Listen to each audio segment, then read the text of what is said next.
Leilão de imóveis pode ser a maior bomba da sua vida. E o pior de tudo é que ninguém te conta isso antes de arrematar. Hoje eu vou te contar praticamente uma história de terror.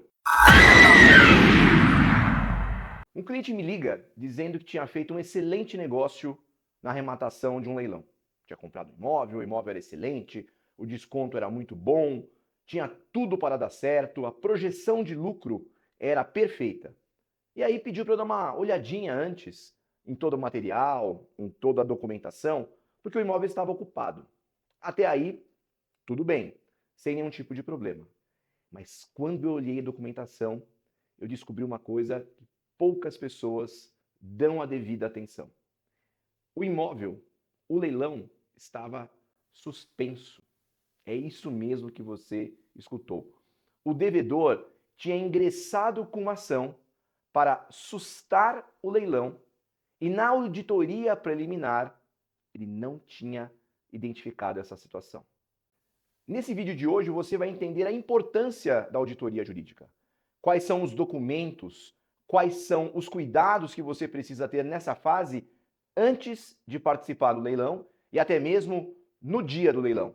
E principalmente, quais são as estratégias e o que você pode fazer depois de arrematar um imóvel em leilão, mesmo com problemas jurídicos bem complicados. E se você quer aprender um pouquinho mais sobre leilão de imóveis, renda imobiliária, se inscreva agora aqui no canal, deixa o seu like, tira aqui uma dúvida num comentário que certamente nós vamos responder e quem sabe a sua dúvida não se transforma no próximo vídeo. Mas vamos lá, o que aconteceu? O meu cliente arrematou um imóvel da Caixa Econômica Federal. Era um leilão extrajudicial. E como você sabe, hoje a maioria dos arrematantes e dos investidores sempre dão aquela especial atenção aos imóveis da Caixa. Isso é totalmente justificável porque há um volume muito grande de leilões extrajudiciais da Caixa Econômica. Até aí tudo bem. Ele fez auditoria jurídica, ou seja, ele analisou a matrícula, ele analisou o edital, ele sabia que inclusive o imóvel estava ocupado, mas ele não descobriu, ele não identificou que o leilão em si estava com problema. Você fala, nossa, Bruno, mas que desleixo. Pois é, quando as pessoas fazem auditoria jurídica, muitas vezes sem ter o conhecimento técnico, elas não sabem pesquisar nos sites dos tribunais as informações corretas. Então, quando você está iniciando o processo, quando você está desenvolvendo a auditoria, e essa auditoria justamente vai validar se você vai ou não participar do leilão, existe uma série de cuidados, uma série de pontos de atenção. E um ponto de atenção perigoso é justamente a existência dessa ação de sustação do leilão. Ela é uma ação muito específica. O devedor ele pode questionar juridicamente que aquele leilão tem algum tipo de falha, tem algum problema formal. Ele está dizendo o seguinte, fala, olha, o leilão desse imóvel, no edital, aconteceu algumas coisas que não deveriam ter acontecido. Sem entrar em detalhes jurídicos, e aqui virar uma aula de direito, que não é o nosso propósito, o que você precisa entender é em que todas as fases do leilão existem algumas obrigações por parte da instituição financeira. No caso, a Caixa Econômica Federal. Então, o devedor, ele para de pagar. A partir desse momento, a instituição financeira, o banco, ele precisa comunicar o devedor, né, informando ele dessa mora, desse atraso, dando a ele a oportunidade para sanar, ou seja, para pagar a dívida, purgar a mora. A partir desse momento tem uma outra comunicação quando o imóvel ele é consolidado na propriedade do banco e aí sim, nas etapas subsequentes, o leilão vai acontecer sempre comunicando o devedor. A ação de sustação de leilão, ela questiona exatamente isso. Ela questiona que esses atos, a comunicação, a formalização, a oportunidade para o devedor pagar a dívida, de alguma forma não foram respeitadas por parte da instituição financeira. E foi exatamente essa a alegação que o devedor fez no leilão desse imóvel do meu cliente. E aí o que aconteceu? Que foi o grande problema. A ação acontece, mas normalmente ela é julgada improcedente. Mas neste caso, especificamente neste caso, tinha uma liminar proibindo a Caixa de realizar o leilão. Olha só a maluquice, a Caixa não poderia ter realizado o leilão, mas o que aconteceu? O leilão aconteceu mesmo assim, ou seja, a Caixa ignorou a existência dessa ação, ignorou a existência dessa liminar, o meu cliente arrematou o bem, transferiu a propriedade do bem, ou seja, na matrícula ele se torna o proprietário, e tudo isso, né, vem à tona quando eu vou avaliar o imóvel para uma ação de retomada. Ou seja, foi na fase pós-arrematação que isso foi descoberto. E eu me vi numa situação complexa como advogado, porque como que eu vou pedir, como é que eu vou fazer a retomada desse imóvel, né, baseado numa situação que não poderia ter acontecido? Olha a complexidade, olha o rolo que esse meu cliente se meteu, e a dúvida que ficou foi simples. O que eu faço nessa situação? Hipótese número 1. Eu vou pedir o meu dinheiro de volta para a Caixa Econômica Federal, vou alegar isso. Primeiro, esse dinheiro não vai voltar tão rápido assim. E aí você vai se ver diante de uma situação que é numa nova discussão com a própria Caixa. E você vai perder tempo. Segunda situação, estabelecer uma estratégia, desenhar uma estratégia para conseguir, de alguma forma, aproveitar esse leilão, aproveitar essa situação.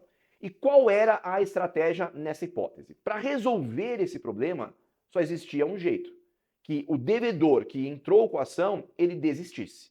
E se ele desistisse, essa liminar cairia e o leilão, portanto, continuaria sendo tratado como um ato totalmente válido. Bom, a maioria dos advogados e os arrematantes, quando olham essa situação, já entraram em pânico. Já falam, agora joguei fora o meu dinheiro, agora sim não tem como recuperar.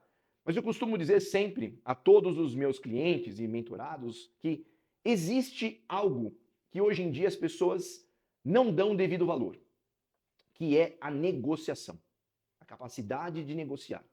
E quando você está com poucas cartas na mão, cartas jurídicas, porque a auditoria acabou falhando, nesse caso, a solução dessa história se deu por meio de um acordo. Eu acabei fazendo um acordo judicial com o devedor. O meu cliente optou por dar a ele um prazo maior para a desocupação do imóvel, uma desocupação voluntária, e acabou custeando algumas coisas como o valor do transporte para a mudança, até ele acabou pagando um valor para servir de garantia para uma outra locação. Ou seja, foi uma solução extrajudicial para resolver um imbróglio judicial. E olha que detalhe complexo. Esta ação era do devedor contra a Caixa. Não tinha nada a ver com o meu cliente. E aí eu teria que, juridicamente, entrar no meio dessa ação, dizendo que eu era um terceiro de boa-fé, mas tudo bem, ele tinha boa-fé, mas ele não tomou cuidado. Moral da história. Se o meu cliente tivesse realizado uma auditoria correta, ele não teria participado desse leilão e, nesse caso, jamais enfrentado esse baita do problema que tirou o humor dele, deu a ele muita dor de cabeça. Mas, de um outro lado, situações como essa são enormes oportunidades, porque provavelmente ele só conseguiu arrematar esse imóvel porque tinha esse problema. Então, ele não foi corajoso, ele foi imprudente. Mas esta situação poderia ser pensada e deliberada previamente. Dito de uma outra maneira, o fato de ter um problema jurídico, isso não é um problema. No mundo dos leilões, o problema é a oportunidade, desde que você conheça e desde que você entenda as consequências. Mas vamos entender um passo a passo agora simples. Como realizar uma auditoria jurídica eficiente? A primeira coisa importante é a auditoria jurídica, ela é uma etapa obrigatória para participar de qualquer leilão de imóveis. Por trás dessas publicidades milagrosas, 80% de desconto, valores muito abaixo do mercado, todos esses anúncios, todos esses e-mails que você vê por aí, escondem muitas vezes um imóvel problemático, que ainda que ele tenha um desconto gigantesco, não vale a pena participar, não é viável participar. Porque é justamente na auditoria jurídica que você vai descobrir quais são as dívidas. É exatamente nessa etapa de auditoria jurídica que você vai identificar se este devedor tem ações ou, eventualmente, outros problemas que podem, de alguma maneira, contaminar o seu leilão e a participação na arrematação. Basicamente, o que você precisa olhar na auditoria jurídica. Então vamos lá. Item 1. você precisa identificar as dívidas. Então nós estamos falando aqui de dívidas de natureza tributária e de dívidas propter rem. Uma palavrinha bem complicada, mas são dívidas que estão relacionadas à coisa. E o exemplo clássico são as dívidas condominiais. Às vezes o valor da dívida condominial é maior do que o valor da praça, do valor do lance inicial. Ou seja, não vale a pena nesse caso. Você tem que considerar tudo isso. Número 2. Eu tenho que verificar se este devedor tem alguma ação que possa contaminar o leilão. Seja ação relacionada à sustação do leilão, ou sejam outras ações que podem interferir ou contaminar a sua arrematação. Será que ele tem uma ação de cobrança? Será que ele tem uma execução? Uma ação trabalhista? Será que ele tem alguma discussão jurídica que num futuro próximo você que arrematou pode sofrer algum tipo de consequência e perder o imóvel? No caso específico da ação de sustação de leilão, ela é uma ação séria, porque ela inviabiliza o leilão, ela pode inviabilizar o leilão, então é um sinal vermelho. No mínimo, um sinal amarelo para, olha, talvez esse não seja o leilão que a gente deve participar. Número 3, os ônus e os gravames que você encontra na matrícula do imóvel. Fala, nossa, Bruno, agora você complicou de vez, hein? Ônus e gravames. É o seguinte, quando você olhar a matrícula do imóvel, que é um documento fundamental na sua análise, você precisa verificar se de alguma forma existe algo nessa matrícula que limita ou impede a sua arrematação. Às vezes esse imóvel já tem uma garantia real, tem uma hipoteca, ou tem uma cláusula que limita a transferência, tem alguma coisa que não está clara. Dito de uma outra forma, na matrícula nós também vamos encontrar sinais de que aquele imóvel que está sendo objeto do leilão pode ter algum tipo de problema e aí você precisa tomar cuidado. Se você observar esses 3 pontos da auditoria jurídica, a chance de você ter um imóvel com problema é muito pequena. Porque a ideia da auditoria jurídica, também chamada de due diligence, é exatamente essa: impedir, limitar ou mitigar falhas e riscos que você não precisa ter. E esse é o ponto importante. Por que a maioria das pessoas fogem de um leilão? Não querem investir em leilão? É justamente esse ponto da auditoria. Porque a auditoria é uma parte técnica. Então, se você domina a auditoria, você consegue leilões com baita de um desconto, com um lucro bem acentuado. Logo, se você quer se especializar em leilão de imóveis, você precisa se especializar na auditoria. Mas aí vem a turma da água no chope, que sempre vai falar, não, tá vendo, não dá para participar, não sei o que, não sei o que lá, participar de leilão é arriscado, né? E sempre a primeira objeção que eu escuto é, não, a auditoria jurídica, como o nome é, precisa de advogado. Não é verdade. Em primeiro lugar, fazer uma análise jurídica da matrícula, fazer uma análise jurídica da existência de ações e de riscos, você pode aprender, qualquer pessoa pode aprender. Existe, obviamente, um passo a passo que precisa ser cumprido, existe um checklist do que você precisa observar. Mas você não precisa ser advogado necessariamente. É lógico que se você tiver o suporte de um advogado, de um profissional, isso é muito melhor. Mas aqui também vem um alerta, não adianta contratar qualquer advogado. Você precisa, de fato, contratar um advogado que seja desta área, que entenda de direito imobiliário, que consiga entender as consequências.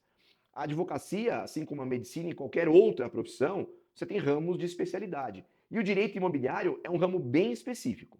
Uma outra objeção que eu escuto muito é: não, se eu tiver qualquer problema, se eu olhar qualquer problema, eu já não participo do leilão. Eu já vou cantar bola. A maioria dos leilões envolvem imóveis com algum tipo de risco, com algum tipo de problema. Mas é justamente aí que está a oportunidade. A maioria dos leilões, o imóvel está ocupado. Então, você vai ter um risco que é a desocupação.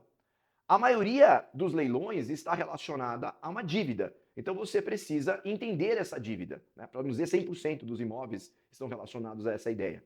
Então, é normal que você tenha essas avaliações.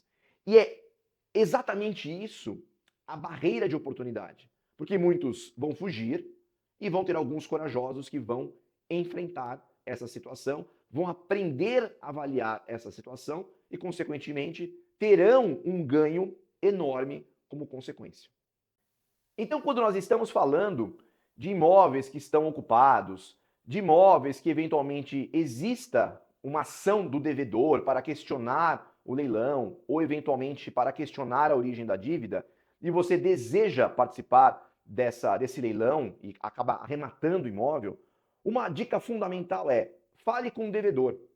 Quando você arremata um imóvel ocupado, muitos já falam o seguinte: não, já vamos partir para ação judicial. Não é a melhor estratégia. A melhor estratégia sempre é negociar. E no caso do meu cliente, que era tratado como um caso perdido judicialmente, a solução aconteceu e ele conseguiu acessar o imóvel em 45 dias. Só para te dar um dado, se eu tivesse que ter entrado com uma ação para a desocupação, provavelmente a desocupação teria acontecido depois. Ou seja, a negociação garantiu para ele que o imóvel permanecesse no patrimônio, que ele pudesse resolver um imbróglio aparentemente insolucionável, mas que com uma estratégia bem elaborada, bem desenhada, fez toda a diferença. Portanto, tome cuidado com a auditoria jurídica, tome cuidado com a ação de sustação de leilão. Se você identificar que essa ação ela aparece lá quando você faz a pesquisa, aquilo é um sinal vermelho ou um sinal amarelo em relação a esse leilão.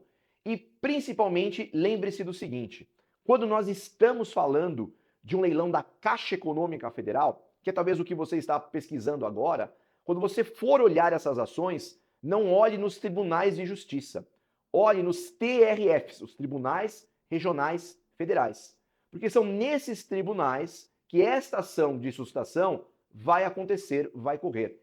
E essa foi a falha, porque quando ele fez a auditoria, ele analisou a existência de ações, mas só na Justiça Estadual. Ele não olhou a Justiça Federal. Então ele fez a auditoria, por isso foi um susto para ele, mas ele fez a auditoria de um pedaço. Então, como ele não analisou de maneira correta as ações em todos os tribunais, aí que surgiu a bomba que quase terminou como um filme de terror. Quer investir em renda imobiliária de verdade? Quer se tornar um investidor de imóveis em leilão? Se inscreve aqui no canal. Eu me chamo Bruno Giancoli, sou um especialista há mais de 25 anos nesse segmento, professor de Direito, e será um prazer acompanhá-los e ajudá-lo nessa jornada para você mudar a sua vida e conseguir a sua tão sonhada liberdade financeira.